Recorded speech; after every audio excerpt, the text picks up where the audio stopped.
1 year ago, I released a video about the Edmonton Valley Line West update, and 1 year later, let's see how it's going. Before continuing, I have a quick announcement to make. If you live in the Edmonton area and want to learn more about transit or advocate for better transit services in the city, I recommend checking out Edmonton Transit Riders. They do a lot of advocacy and community activities relating to transit, and you can sign up for their newsletters to take action on transit today. This time, we'll start from the western terminus of the line, Lewis Farms. From a distance, the maintenance facility for the trains away from the station is forming its shape. Marigold also provided an update on their social media about the construction, and looks like they're also installing tracks inside the facility. The station is also taking shape, connecting with the bridge over Anthony Henday Drive. Most overhead fences on the 87th Avenue overpass have been removed, and you can see a very smooth bridge connecting to both sides of it. 87th Avenue also returned to having 2 lanes per each direction, making the road look more spacious. The sidewalk is also somewhat done, with some ruins on the surface. Multiple bus stops along this corridor have been relocated compared to the last time I made this video. How did you know that, you may ask? Well, take a look at these empty slots of grass and these relocated concrete pillars. Looks like on the far side of the track, a new multi-use pathway is being constructed. The construction team also dedicated crossing areas for the multi-use pathway crossing 87th Avenue using dedicated pedestrian signals with 2 phases of pressing the crossing button. According to this Valley Line booklet, it will be a pedestrian-activated crossing. And speaking of booklets, let me commend the City of Edmonton for its project communication process along the line. The city's website mentioned the major road closures that are happening or will happen, along with the construction notices, an estimated duration of construction, and quarterly reports on the work being done. The next station is Aldergrove Belmead Station. You can somewhat see a resemblance of the station by 182 Street with this covered tarp. At first, I mistakenly thought it was an elevated station with these tarps, but no, it's an at-grade station, and these tarps might just be covering the future wall or glass panel for the station. The bus stop by 182 Street is also very spacious, with a wide waiting curb and a dedicated bay for the bus to pull in. I figured that they might have the same designs as those on 66th and 75th Street of the Valley Line Southeast, with connections to the multi-use pathways that I just mentioned. I hope, given how close it is to the track, there will be fences installed for the safety of bus riders. The viaduct ascending to the overpass here has taken shape, and given some houses with second floor near the track, if you live here, you might be able to see the trains passing through your window right from your bedroom. I would honestly pay to have that living condition as a train nerd. Imagine my workstation faces the future train tracks and can just de-stress by looking at the trains. The pillars for the tracks approaching West Edmonton Mall are completed, but the viaduct has not been constructed yet.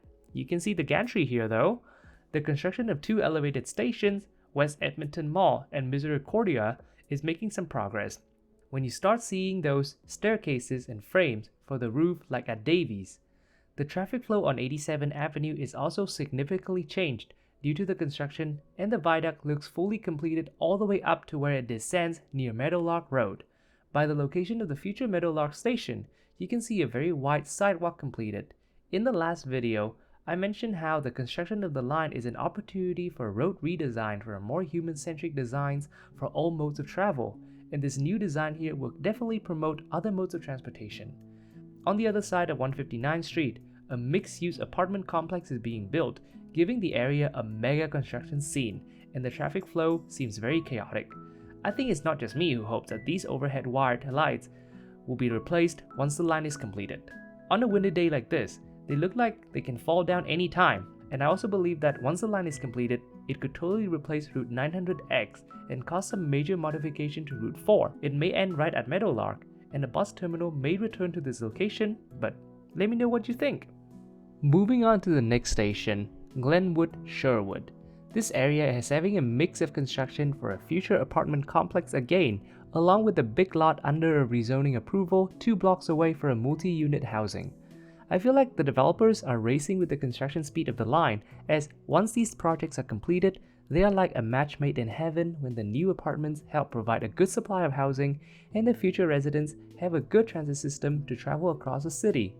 They do have the right idea about building more housing, but I hope these units will be affordable because to a young person like me, I can't afford spending 1/3 or more of my paychecks on rent, and I do desire to live in a place that I can travel easily without having to own a vehicle. The sidewalks have been in a much better condition compared to the last time I was here. You can also see dedicated spots for trees to be planted in the future, and they hope there can be native plants to the region. The next station is Jasper Place. I sincerely hope that the future southbound platform of the line connects with the sidewalks and pathways to the Jasper Place Transit Center. This line is a low-floor train, an upgrade from a streetcar, so it doesn't need to be designed like a heavy rail line. Before we go, let's take a moment to salute the Stony Plain Road shuttle, discontinued in the last week of April. Rest in peace, by the way. The pathways on the side of the orange hub building looks very neat, and with the colored bricks on the ground. A more refreshing look is always a good sign of a construction project because it can signal a reduction in disruption and reveal a new look of what's coming next. But the pathway towards the orange hub building from the transit center remains a gravel one. Moving on for the next 7 blocks, we hit Stony Plain Road 149th Street Station. From this view, you can see how busy and intensive the work is happening further down the street. Not much has happened compared to the last time I was here, but it was pretty dusty when I filmed these clips. I also wonder, since this has been the 3rd crossover point between Route 7 and the future Valley line, what might happen to it when the line is completed? Comment down below what you might think will happen to this bus route or any bus routes that will follow the future path of the line. The next station is Grosvenor 142nd Street. Recently, there was this comment about a future pedestrian tunnel for this station. I think it might take up spaces from the plaza, but if it can be spacious and make people feel safe to use, then it's definitely better than crossing 6 lanes of traffic. But let me know what you think. How can we make the pedestrian crossing to the future station better? The sidewalk by the West Block Glenora Plaza is super narrow, and on the day I filmed this, there was a pickup truck blocking the path like this. God damn it, it's always a pickup truck! The train tracks have also extended eastbound from the station, and the westbound lane of Stony Plain Road now crosses over them to reach the intersection with 102nd Avenue. Remember when I said I had to zigzag around the construction zone last year? Well, I didn't have to do it anymore this time with the most major update of the construction, at least to me, aka the opening of the Stony Plain Bridge. It was opened in last November, and now traffic can smoothly go down Stony Plain Road all the way to downtown. The bridge's multi-use pathways are very spacious, and the work on the tracks are still continuous while the base for the tracks are now visible. Despite the reopen, it appears to be pretty quiet still, and honestly, I hope it stays that way. Yes, I skipped Glenora Station to talk about the bridge. You can see the orange tarps here highlighting its location.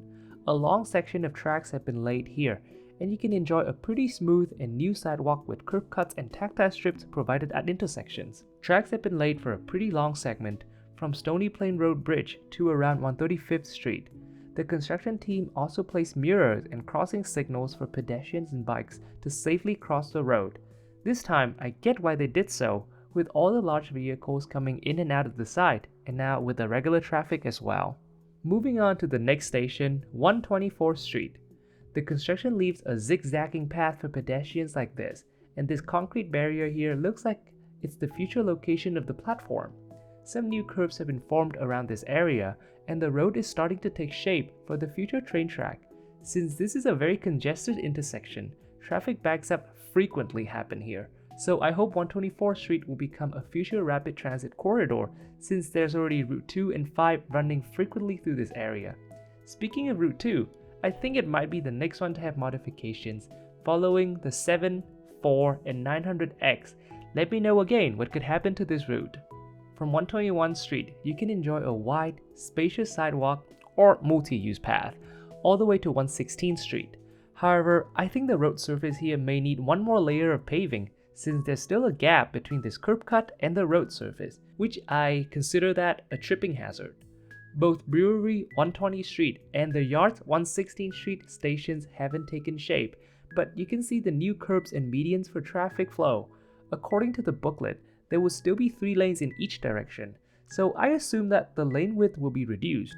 Also helps with slowing the vehicles down as the speed limit matches the design of the road, and you can visit my previous Valley Line video mentioning road diet to learn more. Remember Route 7 earlier? It overlaps quite a lot with Route 901 running between downtown and Jasper Place. Do you think that it can be the next one on the list of routes being changed for this line? Let me know. I think given the density of this neighborhood, once the Valley Line is completed, the city may look into improving connections for non-automobile modes, especially sidewalks and bike paths. The train is a good addition to have, but will it be good if the connection to it is poor? The answer is no. These commercial shops are filled with parking lots in front of them, so the least you could do to improve the walking condition are dedicated pathways like this, and also include trees and lights for safety and comfort when walking. Moving on to the next stop, MacEwan Arts 112th Street. MacEwan University seems to be expanding when there are some buildings behind 104th Street also under construction. The drainage work here looks like it is completed and the construction has moved to the eastbound lanes of 104th Street now. The bus stop, however, remain open and accessible with temporary ramps. I've said it before and now I say it again, a small device like this already helps with ensuring accessibility for everyone, and you don't have to fully close the stops just because a construction happens. The station closer to downtown don't see much progress like the suburban stations. Most of the work in these areas are still drainage work, giving a very quiet vibe to the station. If you pull a ruler on Google Earth, you notice that these stations in downtown and Ĩyãħé are super close together, creating a corridor of transit and mixed-use, high-density buildings. I just hope that the residential homes here have spaces for affordable housing too, besides regular rental homes. And with that, the update this year on Valley Line is done. If the construction significantly progresses throughout the summer, I might make another video before the end of this year. Be sure to follow Marigold for all their construction updates and catch them around the city this summer if they have any pop-ups or engagement events. I don't usually talk about my personal lives in here, but I finished my bachelor's degree. This YouTube channel was actually started during my university education. I can't thank you all enough for your support, and I hope to see you still around now that I have become an educated YouTuber. Bye for now, and I'll see you in the next videos. In case you didn't know, my channel has super likes and members enabled. Join my channel to enjoy some exclusive updates on my future videos and participate in the brainstorming or scripting of the videos. I also would like to thank all supporters from Patreon and Buy Me a Coffee who helped keep this channel going. I appreciate any amount that you chip in, as they do help cover some expenses for these videos. See you soon!